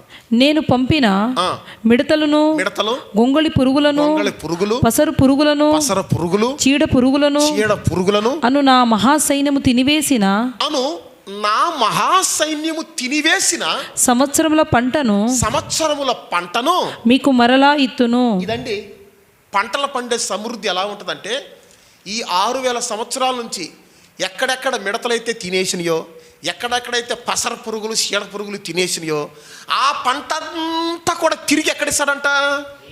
1000 ఏళ్ల పరిపాలన కాలంలో. బాగా గుర్తుపెట్టుకోవాలి మీరు. నేను ఆ బొమ్మలు ఎందుకు ప్రింట్ చేశానంటే, అదే ఈ వచనాలు చూసి అది ప్రింట్ చేశాను నేను. 1000 ఏళ్ల పరిపాలన కాలంలో పంట ఎలా పండుద్దంటే అది. ఇప్పుడు ఈ 6000 సంవత్సరాల నుంచి పసర పురుగులు, గొంగళి పురుగులు, చీడ పురుగులు, మిడతలు తినేసినటువంటి పంట అంతా తిరిగి ఎక్కడ వస్తుందంట? 1000 ఏళ్ల పరిపాలనా కాలంలో. ఎంత ఆశ్చర్యకరమైనటువంటి దేవుడు, ఎంత ప్రేమ కలిగినటువంటి దేవుడు. తన జాతిని, తన జనాంగం పట్ల, తనను అంగీకరించి రక్షణ పొందిన జనుల పట్ల ఆయన కలిగినటువంటి అనాది ఆలోచన చూడండి. కాబట్టి భూమి విధానము మార్చబడును, భూమి సమృద్ధిగా పంట పండును. దేవునికి స్తోత్రమును కలుగును గాక. ఇప్పుడు యెషయా గ్రంథం 55వ అధ్యాయము 13వ వచనాన్ని మనం చదివినట్లయితే, యెషయా గ్రంథం 55వ అధ్యాయము 13వ వచనము. ముండ్ల చెట్లకు బదులుగా దేవదారు వృక్షములు మొలచును. దురదగొండి చెట్లకు బదులుగా గొంజి వృక్షములు ఎదుగును. అది యెహోవాకు ఖ్యాతిగాను ఆయనకు కొట్టివేయబడని నిత్యమైన జ్ఞాపక సూచనగాను ఉండును. ఇక్కడ చూడండి, ముండ్ల తుప్పలకు బదులుగా ఏం మొలుస్తాయట? దేవదారు వృక్షాలు. తర్వాత దురదగొండి చెట్లకు బదులుగా గొంజి వృక్షాలట. అది యెహోవాకు ఖ్యాతిగాను. చూడండి, ఆదికాండం 3:18 ఏం చదివాము? భూమి శపించబడింది, దానికి బదులుగా ఏం మొలుస్తాయి అని చెప్పాడు అక్కడ? ముండ్ల చెట్లు. మరి ఇప్పుడు ఇక్కడ ఏమంటున్నాడు 55:13లో? ముండ్ల చెట్లకు బదులుగా ఏం మొలుస్తాయట? దేవదారు వృక్షాలు. తుప్పలకు బదులుగా గొంజి చెట్లట. ఏంటి దేవదారు చెట్లు, గొంజి చెట్లు అంటే అర్థం ఏంటి తెలుసా మీకు? దేవదారు చెట్లను చూస్తుంటే దేవుడు గుర్తొస్తాడు, గొంజి చెట్లను చూస్తుంటే పండగ గుర్తొస్తుంది. పండగ అది. మరి ముళ్ళ చెట్లను చూస్తుంటే, దురదగుంటాకును చూస్తుంటే ఏమనిపిస్తుంది చెప్పండి చూద్దాం? శాపం గుర్తొస్తుంది. తర్వాత చిన్నప్పుడు నేను కానీ మా ఫ్రెండ్స్ కానీ ఏం చేసేవాళ్ళం తెలుసా మీకు? ఎవడైనా మాకు విరోధంగా మాట్లాడితే, అంటే నేను ఎవరికైనా విరోధంగా మాట్లాడినా, వాడు నాతో మాట్లాడినా, ఒకరం కొట్టుకున్నా సరే ఏం చేసేవాళ్ళం తెలుసా? దురదగుంటాకు చెట్టు తీసుకొచ్చి వాడి నెత్తి మీద గీసేవాళ్ళం, వాడి ఒంటి మీద అట్టు గీసేవాళ్ళం. ఇక 4-5 గంటలు వాడు ఏం చేయాలా? గోక్కొని చావాలా. తెలుసా మీకు దురదగుంటాకు చెట్టు తెలుసు కదా? దాన్ని ముట్టుకుండా మొత్తం దురదే వస్తుంది. అది ఆ చెట్టు స్వభావం అది. దేవునికి స్తోత్రం కలుగును గాక. ఇక ముళ్ళ చెట్టు అంటారా? ముళ్ళ చెట్టు కింద ఎవడైనా కూర్చుంటాడా? ముళ్ళ చెట్టు మీద ఎవడైనా బట్టలు ఆరేస్తాడా? అంతా ముళ్ళు అంటే అర్థం ఏంటి? నా జోలికి వస్తే పొడి చేస్తా, చంపేస్తా, నరికేస్తా, డామ్ డూమ్ అంటావే, పొడవటం అంతా ఏంటి? మాటలతో పొడవటం. కత్తిపోటు వంటి మాటలు పలుకువారు కలరని బైబిల్లో ఉంది. ముండ్లు అంటే అది. దురదగుంటాకు చెట్టు అంటే ఒకడి మీద పగ తీర్చుకోవాలంటే ఆ చెట్టు ఉంటే చాలు. ఒకడి మీద పగ తీర్చుకోవాలంటే ఆ చెట్టు ఉండాలి. ఇప్పుడు ఆమె శుభ్రంగా గుండు గీసుకుంది, ఆ దురదగుంటాకు తీసుకొచ్చి ఆమె గుండె మీద గీయండి, ఇంకంతే సంగతులు. ఇక దేవునికి స్తోత్రం కలుగును గాక. దాదాపు 24 గంటలు మొత్తం గోక్కోవటమే. అటువంటి చెట్లు మొలుస్తాయి అంట, అటువంటి చెట్లు మొలిసినాయి. మరి ఇప్పుడు 1000 ఏళ్ల పరిపాలన కాలంలో ఆది కాండములో మొలిసినటువంటి ఆ చెట్లకు బదులుగా 1000 ఏళ్ల కాలంలో ఏ చెట్లు మొలుస్తాయి అంట? దేవదారు చెట్లు, గొంజి చెట్లు. దేవదారు వృక్షములు దేవుని యొక్క ఔన్నత్యానికి, అంటే ఆయన శాశ్వతుడు అనటానికి గుర్తు దేవదారు చెట్లు. దేవదారు చెట్లు యొక్క ఆయుష్కాలం అంతా తెలుసా మీకు? 1000 సంవత్సరాల నుండి 1500 సంవత్సరాలు బతుకుద్ది దేవదారు చెట్టు. ఎన్ని సంవత్సరాలు చెప్పండి? 1000 సంవత్సరాలు. ఏ చెట్టు కానీ ఏ మనిషి కానీ సృష్టిలో అన్ని సంవత్సరాలు బ్రతకడు. ఏ చెట్టు కానీ ఏ మనిషి కానీ 1000 సంవత్సరాల పైన బ్రతకడు. ఒక దేవదారు చెట్టు మాత్రమే 1000 సంవత్సరాలు కనీసం బతుకుద్ది. ఇంకెక్కువ అంటే ఎన్ని సంవత్సరాలు? 1500 సంవత్సరాలు. ముండ్ల చెట్టుకు బదులుగా 1000 ఏళ్ల పరిపాలన కాలంలో దేవదారు చెట్లు మొలుస్తాయి. ముండ్ల తుప్పలకు బదులుగా దోలగండ్ల చెట్లకు బదులుగా గొంజి చెట్లు మొలుస్తాయి అంట. గొంజి చెట్లు అంటే అర్థం ఏంటి తెలుసా? పర్ణశాలలు కట్టి పండగ చేయటానికి. గొంజి చెట్లు అంటే అర్థం ఏంటి? పర్ణశాలలు కట్టి పండగ చేయటానికి.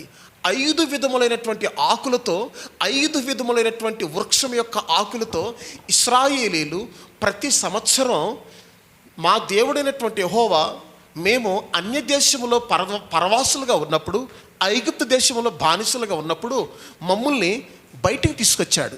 బయటకు తీసుకొచ్చి అరణ్యములో మమ్మల్ని నడిపించాడు. ప్రతి సంవత్సరం మేము ఈ పండగ జరుపుకోవాలని చెప్పేసి పర్ణశాలల పండుగ చేస్తారు. పర్ణశాల పండగ 40 రోజులు చేస్తారు. దానినే లెంట్ డేస్ అంటారు, లేదా శ్రమల కాల దినములు అంటారు. యూదులు దాన్ని ఎట్లా చేస్తారంటే పర్ణశాల పండుగ అంటారు. అర్థం ఏంటి? పర్ణశాల పండుగ అర్థం ఏంటి తెలుసా మీకు? పర్ణశాలల పండగ అంటే గుడారాల పండగ అని అర్థం. గుర్తుపెట్టుకోండి మీరు. దేవునికి స్తోత్రం. ఈ గుడారాలను 5 విధములైనటువంటి ఆకులతో కప్పుతారు. 5 విధములైనటువంటి ఆకులతో. ఆ 5 విధమైనటువంటి ఆకుల్లో ఒకటి గొంజి వృక్షం యొక్క ఆకులు, ఒలీవా చెట్ల యొక్క ఆకులు, అడవి ఒలీవా చెట్ల యొక్క ఆకులు, గుబురుగా ఉండేటువంటి చెట్ల యొక్క ఆకులు. ఈ 5 విధములైనటువంటి ఆకులతో చిన్న చిన్న గుడిసెలు, చిన్న చిన్న పర్ణశాలలు కట్టుకొని ఇశ్రాయేలీలు 40 రోజులు ఆ యొక్క పర్ణశాలలో ఉంటారు. అదే పర్ణశాలల పండుగ. నెహెమ్యా గ్రంథానికి మనం వచ్చినట్టయితే, నెహెమ్యా గ్రంథము 9వ అధ్యాయం 15వ వచనమా చూడండి. నెహెమ్యా గ్రంథము 9వ అధ్యాయము 15వ వచనమా? వారి ఆకలి తీర్చుటకు ఆకాశం నుండి ఆహారమును, వారి దాహము తీర్చుటకు బండలో నుండి ఉదకమును తెప్పించి తిని, వారికి ప్రమాణము చేసిన దేశమును స్వాధీనపరచుకొనవలెనని వారికి ఆజ్ఞ. నెహెమ్యా గ్రంథము 8వ అధ్యాయము 15వ వచనం చదవండి. మరియు వారు తమ పట్టణములన్నిటిలోనూ యెరూషలేములోను వారు తమ పట్టణములన్నిటిలోను యెరూషలేములోను ప్రకటన చేసి తెలియజేయవలసినది ఏమనగా మీరు పర్వతమునకు పోయి ఒలీవ చెట్ల కొమ్మలను చూసారా? పర్వతములకు పోయి ఒలీవ చెట్ల కొమ్మలను, అడవి ఒలీవ చెట్ల కొమ్మలను, గొంజి చెట్ల కొమ్మలను, ఈత చెట్ల యొక్క కొమ్మలను, గుబురు గల వేరు చెట్ల కొమ్మలను తెచ్చి, చెట్ల యొక్క కొమ్మలను తెచ్చి వ్రాయబడినట్లుగా పర్ణశాలలు కట్టవలెను. పర్ణశాలలు కట్టాలి. అంటే పర్ణశాలలు కట్టాలంటే ఎన్ని రకాలైన ఆకులు కావాలట? 5. మన ఊర్లో ఇల్లు కప్పుతారు ఏ ఆకుతో? తాటాకుతో. మద్రాసులో ఇల్లు కప్పుతారు ఏ ఆకుతో? కొబ్బరాకుతో. అంతే కదా లెక్క. మద్రాసులో ఇల్లు కప్పేది కొబ్బరాకుతో, కేరళలో ఇల్లు కప్పేది కొబ్బరాకుతో, ఆంధ్రాలో ఇల్లు కప్పేది తాటేకుతో, అట్లాగే యెరూషలేములో గుడిసెలు కప్పేది 5 విధాల ఆకులట. దేవునికి స్తోత్రం. ఏంటంటే ఒలీవ చెట్ల ఆకులట, అడవి ఒలి చెట్ల యొక్క ఆకులట, గొంజి చెట్ల యొక్క ఆకులట, గుబురు కలిగినటువంటి వేరే యొక్క చెట్ల ఆకులట, ఇంకోటి ఏంటి? ఈత చెట్ల యొక్క ఆకులంట. దేవునికి స్తోత్రం. ఈ 5 ఆకులతో పర్ణశాలలు కట్టి 40 రోజులు అందులో ఉంటారు వాళ్ళు. ఎందుకు అందులో ఉంటారంటే మా దేవుడు మమ్మల్ని అరణ్యంలో రప్పించాడు, నడిపించాడు, మాకు ఏది తక్కువ కాకుండా మమ్మల్ని పోషించాడు. మాకు భవనాలు ఉన్నాయి, బిల్డింగులు ఉన్నాయి, కానీ మా దేవుడు చేసిన కార్యాలు మేము మర్చిపోకుండా ఉన్నట్లుగా సంవత్సరం మేము ఏ పండుగ చేస్తాము? పర్ణశాలల పండుగ. దాన్నే గుడారాల పండుగ అంటారు. దేవునికి మహిమ కలుగును గాక. ఆశ్రయ దుర్గము ఎక్కుదును, ఆపత్కాలమున పర్ణశాలలో దాగుదును. ఆశ్రయ దుర్గము ఎక్కుదును, ఆపత్కాలమున పర్ణశాలలో దాగుదును అని ఒక చక్కటి పాట ఉంది. నడిపించును కాపాడి అంతము వరకు, నడిపించును కాపాడి అంతము వరకు, నిశ్చయంగా చేర్చును సీయోనులో, నిశ్చయంగా చేర్చును సీయోనులో. నా పాదములకు దీపము నీవే, నా యొక్క ఆత్మకు జ్యోతియు నీవే. నా పాదములకు దీపము నీవే, నా యొక్క ఆత్మకు జ్యోతియు నీవే. తోటలకుండగా కాపాడుము, బ్రోచుము నీదు కృప రెక్కలతో.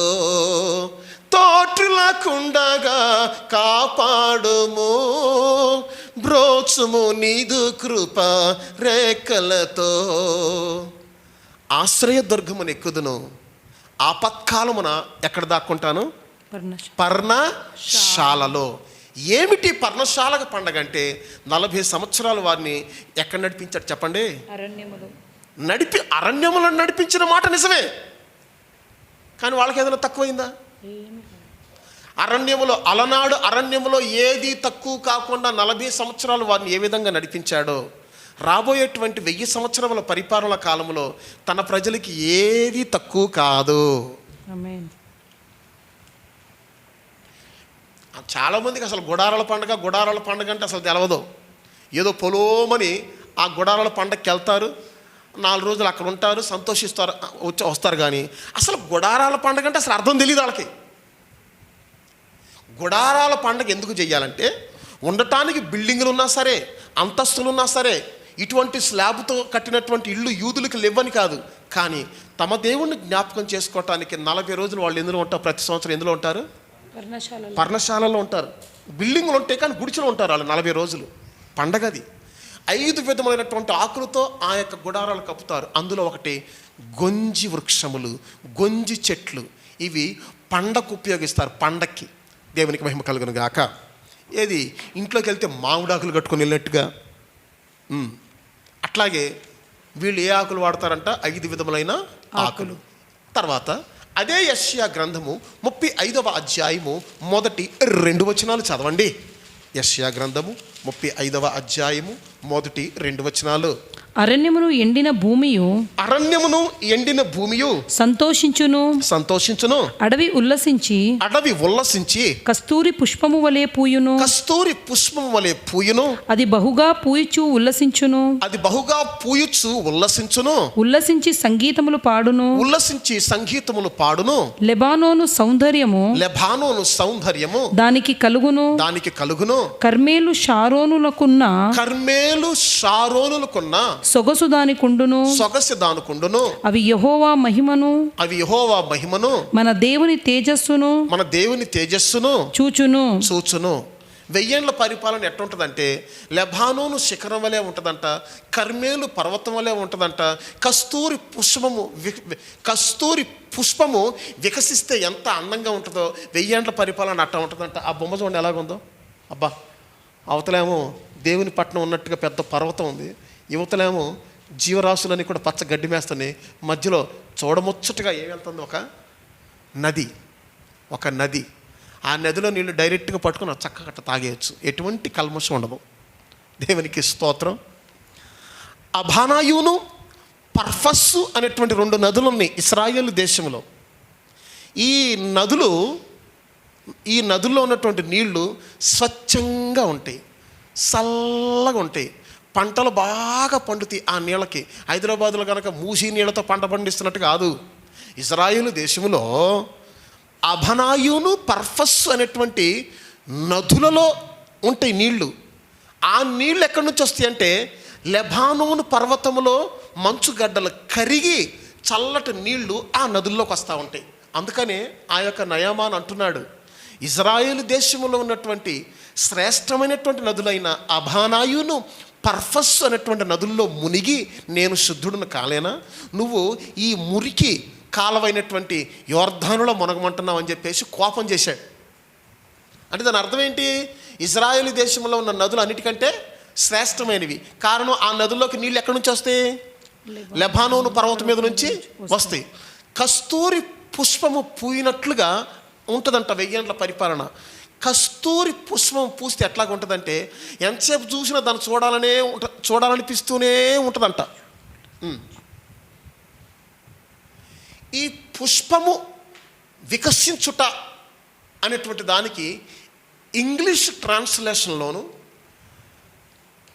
గ్రీకు ట్రాన్స్లేషన్లోను ఏముందంటే ఒక మాట ఉంది, నీ నాభి దేశము మండలాకార కలశం అని పరమగీతం 7వ అధ్యాయం 2వ వచనంలో చదవండి ఒక మాట. నీ నాభి దేశము మండలాకార కలశం. పరమగీతములు 7వ అధ్యాయము 4వ వచనం అనుకుంటున్నా. నీ కందకము దంతగోపుర రూపము, నీ నేత్రములు జనపూర్ణమైన హెష్బోను పట్టణమునున్న 2 తాటకములతో సమానములు. తాటకములా లేకుంటే తటాకములతో సమానములు. నీ నాసిక దమస్కు దిక్కునకు చూచు లెబానోను శిఖరముతో సమానము. 2వ వచనం, నీ నాభి దేశము మండల ఆకార కలాశము. మండలాకార కలాశము కాదా? సరే, ఓకే. నీ నాభి దేశము మండలాకార కలశం. కలశం అంటే ఏంటి చెప్పండి చూద్దాం. కలశం అంటే ఏంటి? ఇంకొంచెం కరెక్ట్గా చెప్పండి. చెంబు కరెక్టే, దాన్ని ఇక్కడ కలశం అన్నాడు. చెంబు కంటే పెద్దగా ఉంటుంది. ఇంకా మీరు గమనించండి, కలశము అంటే పూజకు ఉపయోగించు చెంబు అని అర్థం. పూజకు ఉపయోగించు చెంబు.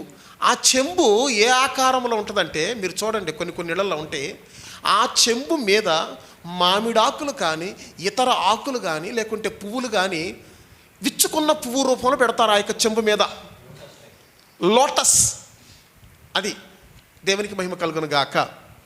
లోటస్ అంటే తామరపుష్పమే కదా, అది విచ్చుకుంటే ఎంత చూడముచ్చటకుంటుంది. అదిగో ఆమె నాభి అట్టుందంట. ఆమె నాభి 1000 ఏళ్ల పరిపాలన కూడా అట్టుంటుంది. నాభి అనగా అర్థం ఏంటంటే బొడ్డు. నాభి అనగా అర్థం ఏంటి? బొడ్డు. దేవునికి మహిమ కలుగును గాక. బొడ్డు ఎంత అందంగా ఉంటే దేవుడికి అంత ఇష్టం. బొడ్డు ఎంత అందంగా ఉంటే దేవుడికి అంత ఇష్టం. ఈ మాట వినటానికి అసభ్యకరంగా ఉన్నా ఇది వాస్తవం. ఎట్లాగ చెప్పనా? అసలు బొడ్డు వల్లే కదా సమస్త ప్రాణులు ఊపిరి కలిగి ఉంటున్నారు. బొడ్డు అనేది లేకపోతే అసలు సంతానం ఉందా? లేదు. ఆదాము హవ్వలకి బొడ్డు లేదు, కానీ వాళ్ళకు పుట్టిన వాళ్ళందరికీ ఏముంది? బొడ్డు. దేవునికి మహిమ కలుగును గాక. కాబట్టి బొడ్డు ఉంటేనే రక్షణ ఉన్నట్టు. నీవు పుట్టిన నాడు నీ నాభి సూత్రము కోయబడలేదు, దానికి బట్ట చుట్టబడను లేదు, దానికి ఉప్పు రాయబడను లేదని చెప్పేసి అహోలీబామ అనేటువంటి 2 అక్కా చెల్లెళ్ళ గురించి యెహెజ్కేలు గ్రంథంలో దేవుడు అంటున్నాడు. దేవునికి స్తోత్రం కలుగును గాక. అంటే ఇశ్రాయేలు జనాంగం యొక్క దుస్థితిని గురించి అట్లా మాట్లాడుతున్నాడు. పుట్టిన వెంటనే నాభి ఏం చేయబడాలి? కోయబడాలి. దానికి ముడి వేయబడాలి, బట్ట చుట్టబడాలి, ఉప్పు రాయబడాలి. ఉప్పు రాస్తేనే ఆ నాభి దేశం చుట్టూ ఉన్నటువంటి మాంసం కుళ్ళిపోకుండా ఉంటుంది. ఉప్పు రాయలేదనుకో ఏమవుద్ది? ఇన్ఫెక్షన్ వచ్చేస్తుంది. ఆ ఇన్ఫెక్షన్ పాకి బొడ్డులో గుండా లోపలికి వెళ్ళిపోయి బిడ్డ చచ్చిపోతాడు. అదే హెడ్లో ప్రాణం బొడ్లోకి రావటం అంటే అర్థం అదే. దేవునికి మహిమ కలుగును గాక. ఉప్పు రాస్తే ఎట్లుంటుంది? మంచిగా ఉంటుంది. మాంసం మంచిగా ఉండాలంటే ఏం రాయాలి? ఉప్పు రాయాలి. బొడ్డు కుళ్ళిపోకుండా ఉండాలి, ఏం చేయాలి? ఉప్పు రాయాలి. ఇక్కడ మనం చూసినట్టయితే నీ నాభి దేశము మండలాకార కలశం ఎంత అందంగా ఉంది. కస్తూరి పుష్పము పూయినట్లుగా ఆ 1000 ఏండ్ల పరిపాలన యొక్క సొగసు ఉంటుంది. లెబానోను శిఖరముకున్నట్టుగా దాని యొక్క ఔన్నత్యంతో ఉంటుంది. దేవునికి మహిమ కలుగును గాక. ఇక నెక్స్ట్ అదే యెషయా గ్రంథం 49వ అధ్యాయానికి మనం వచ్చినట్లయితే, యెషయా గ్రంథం 49వ అధ్యాయము, క్షమించండి, 41వ అధ్యాయము 19వ వచనం. 41వ అధ్యాయము 19వ వచనం. చెట్లు లేని మెట్టల మీద నేను నదులను పారచేసేదను, లోయల మధ్యను ఊటలను ఉబకజేసేదను. చూడండి, అదే ఆ బొమ్మ చూడండి. లోయల మధ్యలో ఊటలను ఉబక చేసేదను, అరణ్యమును నీటి మడుగుగాను ఎండిన నేలను నీటి బుగ్గలుగాను చేసేదను. తర్వాత 32వ అధ్యాయము 15, 16, 17 వచనాలు చదవండి.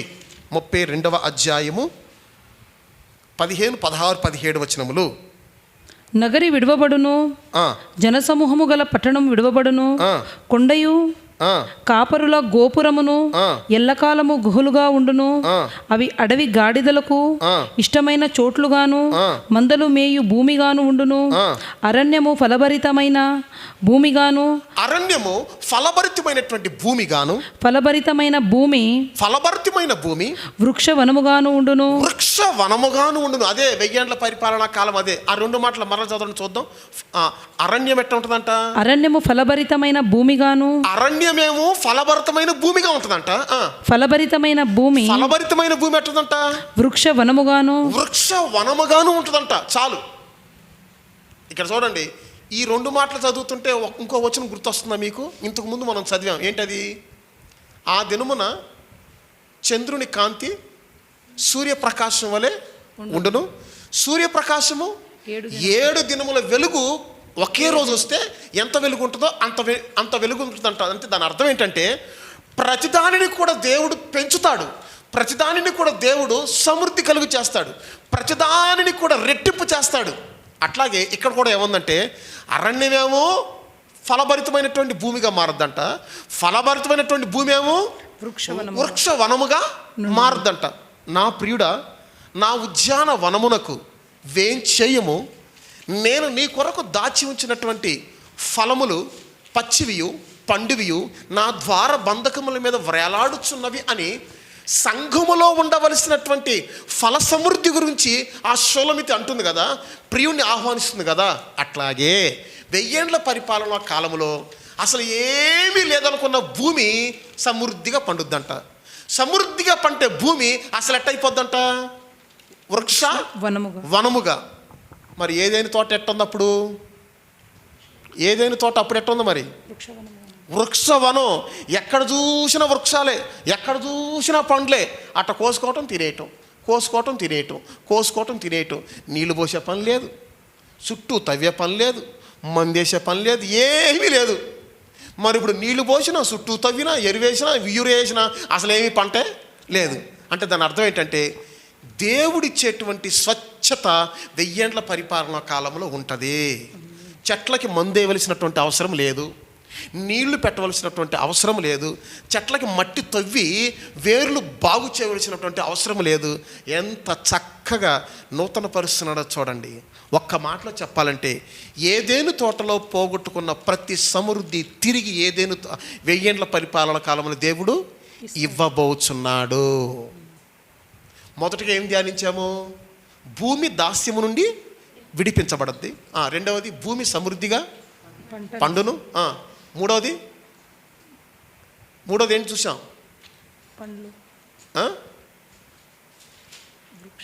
ఫలవృక్షములు సమృద్ధిగా పండును. భూమి విధానము మారిపోవును. భూమి సమృద్ధిగా పండును, ఫలవృక్షములు సమృద్ధిగా పండును. ఇప్పుడు మరి ఒక విషయాన్ని కూడా చూద్దాం. అదేంటో తెలుసా?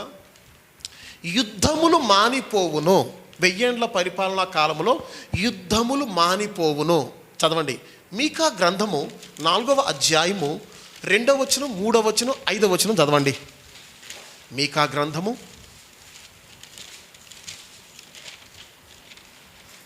4వ అధ్యాయము 3, 2, 4 వచనాలు. ఆయన మధ్యవర్తి అయి అనేక జనములకు న్యాయము తీర్చును, దూరమున నివసించు బలముగల అన్యజనులకు తీర్పు తీర్చును. వారు తమ ఖడ్గములను నాగటి నక్కలుగాను తమ ఈటెలను మచ్చు కత్తులుగాను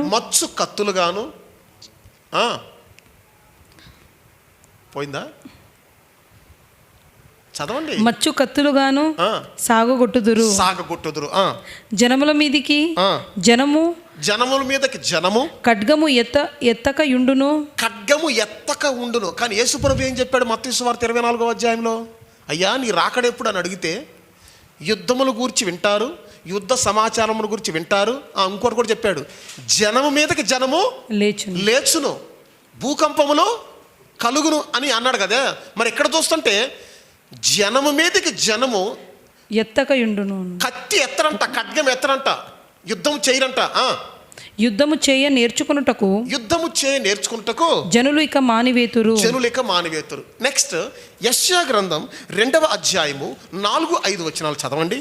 యెషయా గ్రంథం 2వ అధ్యాయము 4, 5 వచనాలు.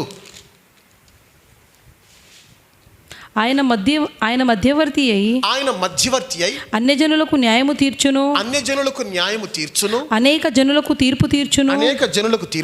వారు తమ ఖడ్గములను నాగటి నక్కులుగాను తమ ఈటెలను మచ్చు కత్తులుగాను సాగగొట్టుదురు. మరి ఇదే విషయం ఇప్పుడు ఎక్కడ చదివాం? ఇదే విషయం ఏ గ్రంథంలో చదివాం? మీకాలో. అవునా? అదే నేను చెప్పట్లేదా? ప్రవక్తలు వేరైనా, గ్రంథాలు వేరైనా, కాలాలు వేరైనా, వాటన్నిటిని రాపిచ్చింది ఏ దేవుడు? పరిశుద్ధాత్మ. ఒకే ఆత్మ దేవుడు. సేమ్ అదే మాటలు మీకా ప్రవక్త చెప్పాడు. అదే మాటలు మళ్ళీ ఎవరు చెప్తున్నారు?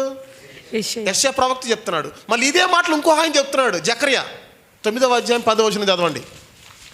9వ అధ్యాయం 10వ వచనం. యుద్ధములు మానును, యుద్ధము చేయుట మానివేతురు. ఎఫ్రాయిములో రథములు ఉండకుండా నేను చేసేదను, యెరూషలేములో గుర్రములు లేకుండా చేసేదను. యుద్ధపు విల్లు లేకుండా పోవును. నీ రాజు సమాధాన వార్త అన్యజనులకు తెలియజేయును. సముద్రము నుండి సముద్రము వరకు, యూఫ్రటీస్ నది మొదలుకొని భూదిగంతముల వరకు అతడు ఏలును. తర్వాత కీర్తనకర్త దావీదు ఏమంటున్నాడు తెలుసా? ఆయన వారి యొక్క యుద్ధాయుధములను కాల్చివేయును అంటున్నాడు. యుద్ధ ఆయుధములను కాల్చివేయును. 49వ కీర్తన 9వ వచనం చూడండి అనుకుంటున్నా. 49వ కీర్తన 9వ వచనం. 49వ కీర్తన 9వ వచనం. వారి ప్రాణ విమోచన ధనము బహు గొప్పది. అది ఎన్నటికి తీరక అట్లు ఉండవలసినదే. క్షమించండి, 46వ అధ్యాయం 9వ వచనం. క్షమించండి, 46వ అధ్యాయం 9వ వచనం. అయితే భూదిగంతముల వరకు యుద్ధములు మాన్పువాడును విల్లు విరుచువాడును బల్లెమును తెగ నరుకువాడును ఆయనే. యుద్ధ రథములను అగ్నిలో కాల్చివేయువాడు ఆయనే. చూసారా? ఇదే మాటలు ఎక్కడ చదివాం? యెషయాలో. ఇదే మాటలు ఎక్కడ చదివాం? జకర్యాలో. ఇదే మాటలు ఎక్కడ చదివాం? మీకాలో. అర్థమైందా మీకు? అంటే దాని అర్థం ఏంటి? వీళ్ళంతా కూడా అంటే ఒకళ్ళని చూసి ఒకళ్ళు కాపీ కొట్టారు ఏంటి? స్టూడెంట్స్ కనుక ఒకరి వెనకాల ఒకరు కూర్చొని అరే కొంచెం చూయించరా అని అడుగుతారు చూడండి. అట్ట వీళ్ళు ఏమన్నా ఒకరిని చూసి ఒకరు కాపీ కొట్టారు ఏంటి ప్రవక్తలు? అట్ట కాదు. ప్రవక్తలు ఎప్పుడూ కాపీ కొట్టరు. అందరి ప్రవక్తల్లో పనిచేసేది ఒకే ఆత్మ. అందువల్ల వాళ్ళు ఒకే రకంగా ప్రవచిస్తారు. దేవునికి మహిమ కలుగును గాక. కాబట్టి ప్రభునందు ప్రియులారా, యుద్ధములు మానిపోవును అని చెప్పటానికి మీకా ప్రవక్త ఒకే మాట చెప్పాడు, యెషయా ప్రవక్త ఒకే మాట చెప్పాడు, దావీదు ప్రవక్త ఒకే మాట చెప్పాడు, తర్వాత మనం చూసినట్లయితే జకర్యా ప్రవక్త కూడా ఒకే మాట చెప్పాడు. కాబట్టి 1000 ఏండ్ల పరిపాలన కాలంలో ఏముండవు? యుద్ధాలు ఉండవు. దేవునికి మహిమ కలుగును గాక. మొత్తం 4 విషయాలు మనం చూసాం ఈ యొక్క 31వ భాగంలో. ఒకటేమిటంటే సృష్టి దాస్యము నుంచి విడిపించబడును. రెండవది భూమి తాను పొందిన శాపము నుంచి విమోచింపబడి దీవింపబడును. మూడవది పంటలు సమృద్ధిగా పండును. నాలుగవది యుద్ధములు మానిపోవును. మరికొన్ని విషయాలు ఉన్నాయి. ఆ విషయాలు ఏంటి చెప్పనా? ప్రజలలో సమాధానం ఉంటుంది. తర్వాత మానవ ఆయుష్కాలం పెరుగుద్ది. తర్వాత మనం చూసినట్టయితే మృగముల స్వభావం మారిపోద్ది. తర్వాత మనం చూసినట్లయితే పరిపాలనలో ఉండేటువంటి నదులు ఉన్నాయి. ఆ నదుల గురించి కూడా 32వ భాగంలో ధ్యానించుకుందాం. అంతవరకు 31వ భాగంలో మీరున్నటువంటి ఈ విషయాలు అంటే శాపము తొలగిపోవట, భూమి దీవించబడుట, సమృద్ధిగా పండుట, యుద్ధములు మానిపోవుట అనేటువంటి ఈ 4 విషయములు 1000 ఏండ్ల పరిపాలనా కాలంలో జరగబోతున్నాయి గనుక మీ కుటుంబాలలో కూడా ఈ యొక్క సమృద్ధిని దేవుడు కలుగు చేయును గాక. దేవుడు మిమ్మల్ని ఈ వాక్యము ద్వారా దీవించును గాక. ప్రార్థన చేసుకుందాం. ప్రార్థన. స్తోత్రం స్తోత్రం స్తోత్రం స్తోత్రం స్తోత్రం స్తోత్రం స్తోత్రం. కృపా సత్య సంపూర్ణుడా, పరిశుద్ధుడా, నీ పాదాలకు స్తోత్రం చెల్లిస్తున్నాను. నీ దాసుని మరుగుపరుచుకొని అయ్యా నాతో నీ బిడ్డలతో ఒక్కొక్కరితో నీ ఒక ప్రభా తేటగా నీవు మాట్లాడినందుకు నీకు స్తోత్రం. సృష్టి యావత్తు ఏకగ్రీవముగా మూలుగుచున్నది అయ్యా. విమోచన గురించి, రక్షణ గురించి మొరపెట్టినట్లు ఈరోజు ప్రభువా ఇదిగో ఈ శాప విమోచనకి ప్రభువా సృష్టికి విమోచించినట్లు ఆ శాపంలో నుంచి విడిపించి తాను భూమి సారవంతమైన భూమి అయ్యా అది తిరిగి 1000 ఏండ్ల పరిపాలనలో ఫలభరితముగాను ఆశీర్వాదకరంగా మారుస్తాను అని చెప్పావు. అందుకే నీకు స్తోత్రము చెల్లిస్తున్నాను. ఆ సృష్టిలో సకల సమృద్ధి ఉంటుంది. ఆ సృష్టిలో ప్రభువా ఇదిగో ఐక్యత ఉంటుంది, ప్రేమ ఉంటుంది. ఆ సృష్టిలో ప్రభువా ఎక్కడ యుద్ధాలు లేవు అని చెప్పి అయ్యా ఈ 1000 ఏండ్ల పరిపాలనలో ఒక ఉన్నతమైన ఆశీర్వాదాలతో ఆనందించటానికి నీవు కృప మాకు అనుగ్రహిస్తున్నందుకు నీకు స్తోత్రం. అట్టి ఆనందములో మేము ఫలభరితంగా పాలుభాగస్తులు అయ్యి నీ సన్నిధిలో ఆనందించే కృప మాకు అందరికీ అనుగ్రహించమని యేసు నామములు అడుగుచున్నాను తండ్రి. మన ప్రభువైన యేసుక్రీస్తు కృపయు, తండ్రి అయిన దేవుని ప్రేమ, పరిశుద్ధాత్మ సావాసము సన్నిధి సకల పరిశుద్ధులకి, దైవజ వాక్యాన్ని బోధించిన దైవజనునికి, ఈ మాటలు వింటున్న ప్రతి ఒక్క బిడ్డకి సదాకాలము తోడయుండి నడిపించునుగాక. ఆమేన్. ఆమేన్. హల్లెలూయా లేదా? హల్లెలూయా హల్లెలూయా హల్లెలూయా హల్లెలూయా హల్లెలూయా హల్లెలూయా.